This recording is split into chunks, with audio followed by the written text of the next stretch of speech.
What if in childhood, trust was broken, you learned to develop dynamics of control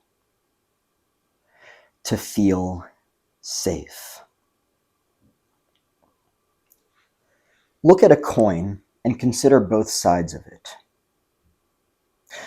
and pair that with safety. Trust and control are opposite sides of that coin. The need to feel safe. We all have it. But if you feel like you can't trust, or if you feel as a result of trust being broken in childhood, what's the opposite of trust? What's on the opposite side of that coin? Control. Because trust may have been broken, you learned that in order to feel safe as a basic human need, you have a desire to feel safe. You're human. That's okay. What you learned to do, instead of being able to trust, was instead you learned to control. Oh, mommy broke your trust in childhood. Therefore, you learned to control in order to feel safe, because trust was non-existent. It just didn't exist. It was broken. The trust was broken, so obviously it was not there. So what did you learn to do instead? You learned to control. Maybe it was daddy. What did daddy do? He broke your trust in childhood. Trust was non-existent.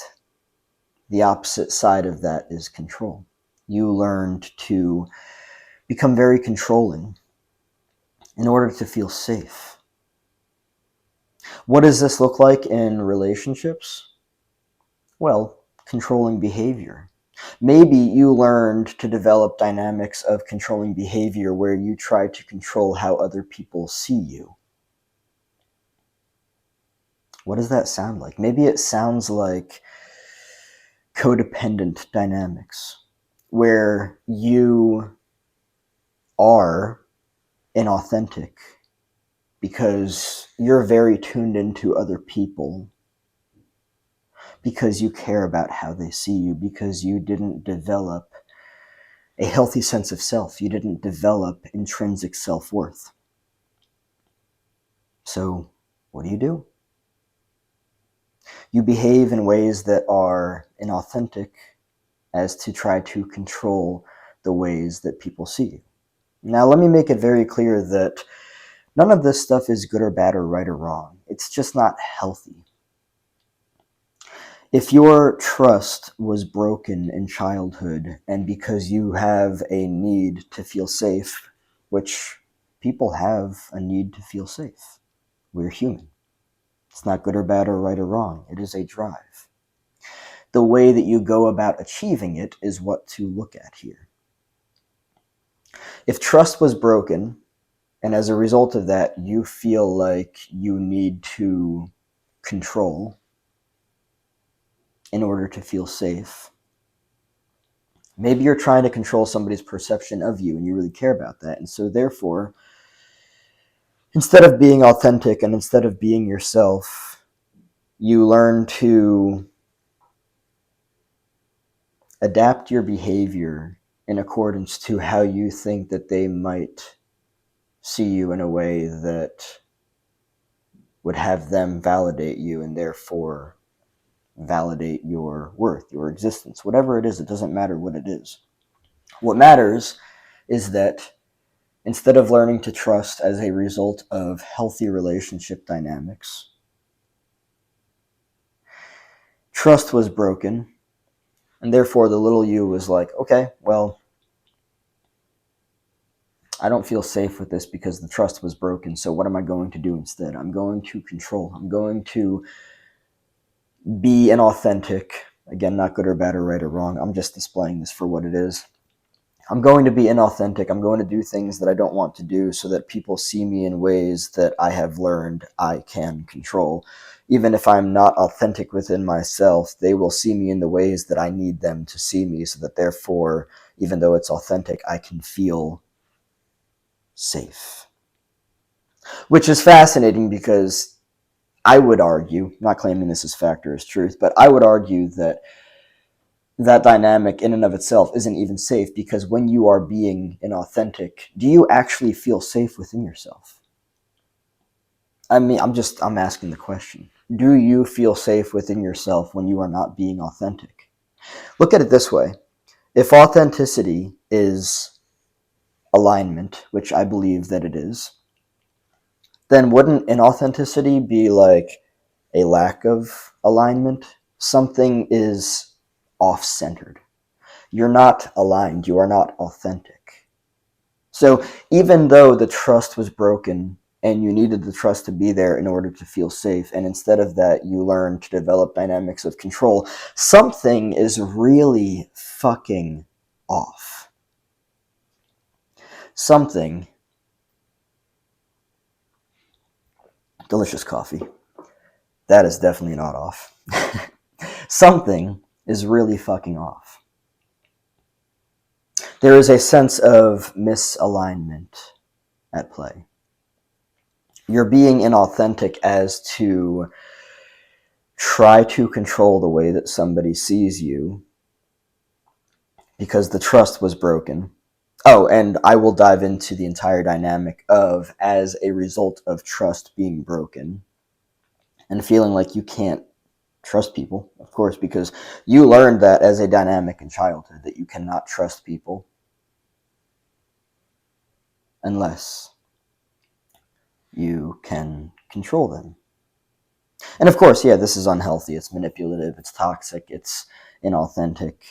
But again, the foundational drive, the foundational desire is safety. So if you can't have trust, you're going to control. If you can't trust that the person will be reciprocal with you, you're going to control so as to get them to be reciprocal with you. To brief it, the healthy thing to do is to see this entire dynamic for what it is. I will dive more into this in a second. See this dynamic for exactly what it is, because it is nothing other than that. It is unhealthy. If you were raised in a way that your trust was broken, and as a result of that, because of your basic human need to feel safe, you learned to develop dynamics of control, you're going to be attracted to the people that reinforce the belief that you just can't trust people. And these are going to be the same people that display the same behaviors as the people in childhood, of saying one thing but then doing another. It's not just hypocrisy, it's also they tell you that you can trust them, but they clearly break your trust. And so you see that, and instead of saying, oh shit, I should get this person out of my life, no, what you say instead, it's more so of an unconscious, subconscious thing. The little you basically inside of you says, oh wow, this is comfortable and familiar to childhood, I should keep this person in my life. That's kind of what unfolds. So we have this desire to feel safe, but because in childhood the trust was broken, you could feel safe if you're in a relationship with somebody that you actually, in a healthy way, trust. Not control, trust. But because you've discovered that you cannot, you control. What is let's look at what both trust and control look like. First and foremost, trust is like, yeah, I trust you, and I have evidence that I can trust you because you have shown me from the start over and over again that I am genuinely and in a healthy way safe with you. there's healthy trust present there. Trust. You ever take in a breath and it hits just right? And everything in your system is just like, yes. That feeling of everything just settling. Trust. We know what trust feels like, right? Or maybe you don't, and if you don't, it's okay. It's not good or bad or right or wrong. It's just that you did not learn a healthy dynamic of relationships. You can get there. You absolutely can. Trust allows you to be able to let go. Let go and trust, right? But what does control look like? Control is not about letting go. Control is not about,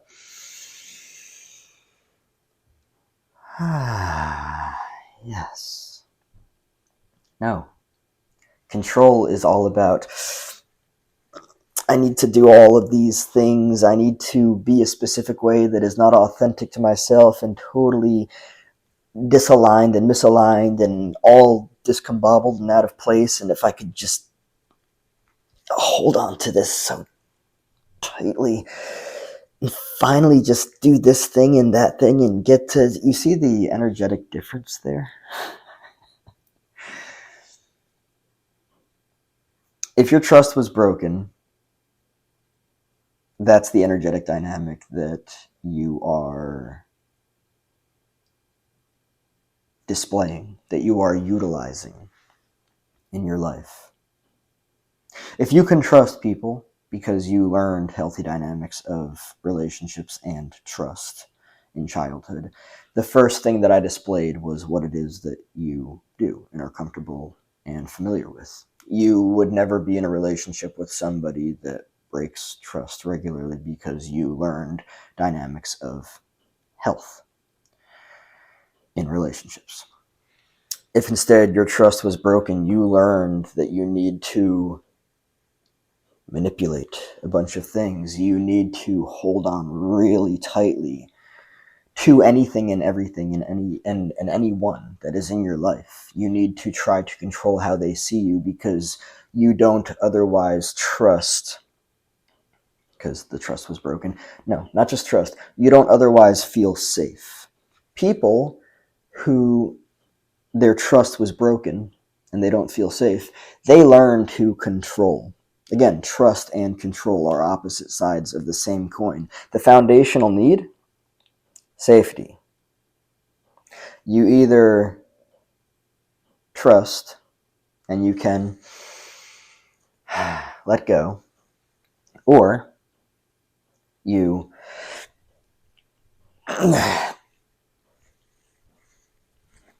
control. And the energetic dynamics between both of those are fucking night and day. That's the reality of it. But let me make this very clear because this is actually something that's not understood by a lot of people. I know that I don't normally drink coffee in my videos, but I just felt like doing it today. The energetic difference between trust and control is very fucking different. When you feel safe and you can trust and you can let go and you just have the, you resonate in regards to frequency with allowance. And when I say that, what I'm referring to is the reality that people that in a healthy way, I mean, it's not that it's like unhealthy to trust. Well, only if you can actually trust the other person. People that trust and feel that sense of groundedness and let go, they create this dynamic in their life of allowance, of receiving, pretty much effortlessly. This is why you see people who are actually able to trust and can let go live much healthier and happier lives, because that's the whole dynamic. Dynamic is allowance. They allow to come, they allow to go. It's a natural flow. That rhymed, and I didn't even mean for it to. People that control The energetic dynamic is resistance. They are pushing everything out, even the potentials that are healthy and beneficial for them. If you have trust issues, it's likely because in childhood, trust was broken, and the foundational need is safety. And in order to feel safe, if this is you, you likely developed dynamics of control to feel safe. But understanding the energetic dynamic that it creates in your life is very important. Because the difference between somebody who can trust in a healthy way and lets go, this person is just in flow. They are in allowance mode, receiving and letting go. They don't have anxiety around attachment. They learned healthy attachment in childhood.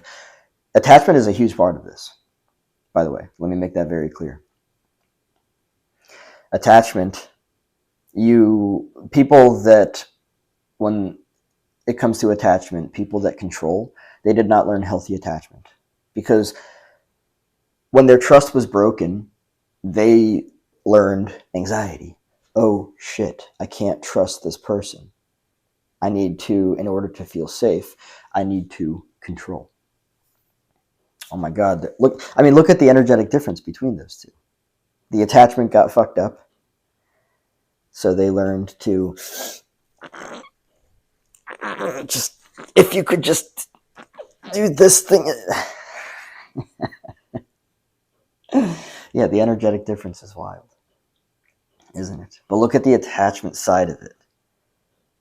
If you have a healthy attachment to something, and that means that you can let go, which therefore understanding that means not feeling the need to be attached, then you allow for a natural flow of giving, receiving, letting go, receiving. Whatever comes, cool. Whatever leaves, cool. No big deal. You're not anxious about it because your attachment to it is very much secure and healthy. You're, in other words, just not attached to it. You're more focused on your alignment with yourself, and you understand healthy dynamics in relationships. But for the people who learned to develop dynamics of control, they did so because the anxiety became present very early on, and they were like, well, fuck, my need is safety. The trust was broken, so in order to feel safe, I'm going to control. I'm going to create a bunch of anxiety in my life, a bunch of fucking resistance. The attachment is going to be anxious as fuck.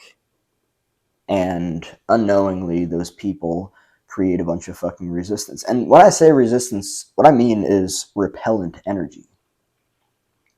If you control to feel safe in your life, which is understandably so because that's what started in childhood, you are pushing everything that you want in life away from you. You're keeping it at bay. You are not, excuse me, you are not, jeez, this coffee is creating resistance. You are not a natural vibration, a natural match, a natural energetic frequency for allowance, just allowing.